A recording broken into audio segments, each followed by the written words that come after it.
ណាថ្នាំញៀនស្រាស្រីសបាយរីករាយផឹកស៊ីជួបជុំក្អាកក្អាយគ្មានគិតអីទេខ្មែរយើងរាល់ថ្ងៃដូចរៃអញ្ចឹងញោមអាថ្មាមើលទៅដូចរៃ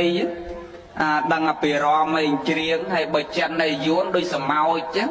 អានោះដឹងតែពីវិចដឹងតែពីស្ពាយដឹងតែពីសំមកឯងនេះដឹងពីរមឯងច្រៀងមួយថ្ងៃមែនទេយាយញោមខ្មែរយើងណាញោមណាសង្វេកណាស់ប៉ហើយបើផឹកនេះផឹកខួបប្រាំងខួបភាសាថ្ងៃណាក៏ផឹកបើកភ្នែកផឹកដេកផឹកដើរផឹកអង្គុយផឹកជួបជុំផឹកសៅផឹកអាទិត្យផឹកជុំបានផឹកចូលឆ្នាំផឹកកថាន់ផឹកការផឹកឡើងផ្ទះផឹកជប់លៀងផឹករហូតបាទដូចគ្មានថ្ងៃស្រាកផងណាហើយអាទស្សនៈអ្នកផឹកនេះមកនិយាយតិចទៅញោមចាំចូលធម៌វិញនិយាយពីជីវិតនឹងតិចទៅយើងគួរពិចារណាញោមហើយគួរភ្ញាក់រលឹកទាំងអស់គ្នាញោមមើលចិនមើលយួនណាយួនអីវាមកតែដៃទៅទេប៉ុន្តែមក3 4ឆ្នាំធ្វើតែកែឯងគ្រប់ទៅគ្នាហ្នឹងយើងសង្វេគហើយយើងនេះគិតតែពីសបាយរីករាយហើយអាទឹកហ្នឹងមិនដាក់ទៅវាសបាយទៅវាចម្រើនអាយុចម្រើនសុខភាពហ្នឹងវាបំផ្លាញទាំងអស់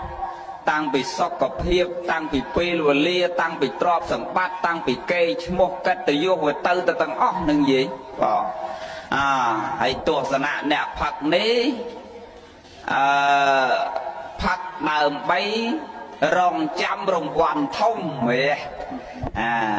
ទិញផឹករងចាំរង្វាន់ធំកែងលោកបានអារង្វាន់ឡានអញ្ចឹងណាវាមិនតាន់បានឡានជិះវាទៅឡានកិនងាប់ទៅក៏មានពេលព្រោះផឹកទៅដើរមកផ្លូវម្នាក់ឯងអីហ្នឹងនិយាយអាថ្មនិយាយចឹងមកតោកុំឲ្យប៉ះពាល់គ្នាអ្នកផឹកទៅណាគ្រាន់តែបញ្ជាក់ថាឲ្យយើងរៀនភ្ញាក់រលឹកខ្លះទៅហើយយាយឲ្យបើក្រុមហ៊ុនវិញគេខំប្រឹងផ្សព្វផ្សាយបេះដូងខ្ញុំស្រាបៀខ្ញុំ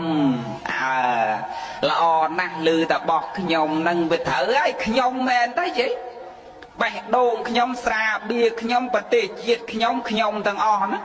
អាប្រទេសគេមានមួយឈួតដោយឯងដែរណាប្រជាពលរដ្ឋគេមានមកប៉ោឡែដូចយើងឯណាហើយវាបោះខ្ញុំទៅទាំងអស់មែនណាបេះដូងខ្ញុំមែនណាអាផឹកហើយសវឹងទៅដើរតាមផ្លូវឡានកិនងាប់អាណាមិនងាប់ខ្ញុំហើយបើជុំគ្នាផឹកទៅតោះគ្នាវាយកាត់ចាក់គ្នាចាក់អាណាមិនចាក់ខ្ញុំមកដល់ផ្ទះសវឹងទៅខឹងប្រពន្ធផ្ទះប្រពន្ធបែកមុខបែកមាត់ប្រពន្ធអាណាមិនប្រពន្ធខ្ញុំសវឹងទៅក្តៅកាហាយអត់វាយប្រពន្ធទៅបោកពីងទឹកចោល5ពីងអាណាមិនពីងខ្ញុំបោកចានអស់មករាវចានអាណាមិនចានខ្ញុំទាំងអស់ណាវាត្រូវហើយវាមានអាណាមកចូលរួមខាតជាមួយខ្ញុំទៅទាំងអស់ហ្នឹងនិយាយអត្តន័យខ្ញុំហ្នឹងវាត្រូវហើយបើអញ្ចឹងសង្វេគណាស់ញោមកុំនិយាយរឿងគេប៉ុន្តែមិនមែនរឿងគេទេលោកមានតួនាទីក្នុងការប្រាប់ប្រងតម្រង់ផ្លូវឲ្យយើងដើរមកឲ្យត្រូវផ្លូវណាដែលនាំយើងមកចម្រើន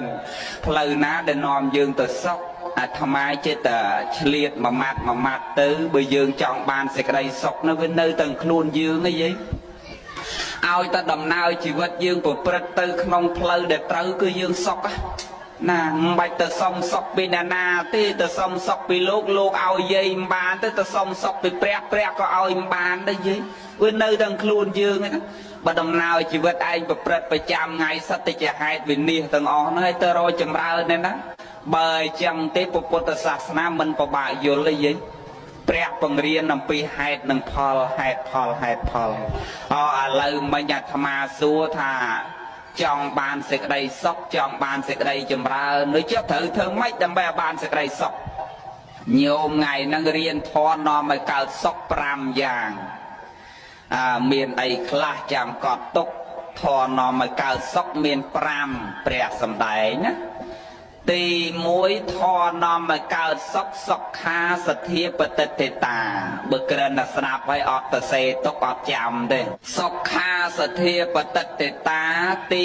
2សុខោបញ្ញាបដិលាភោ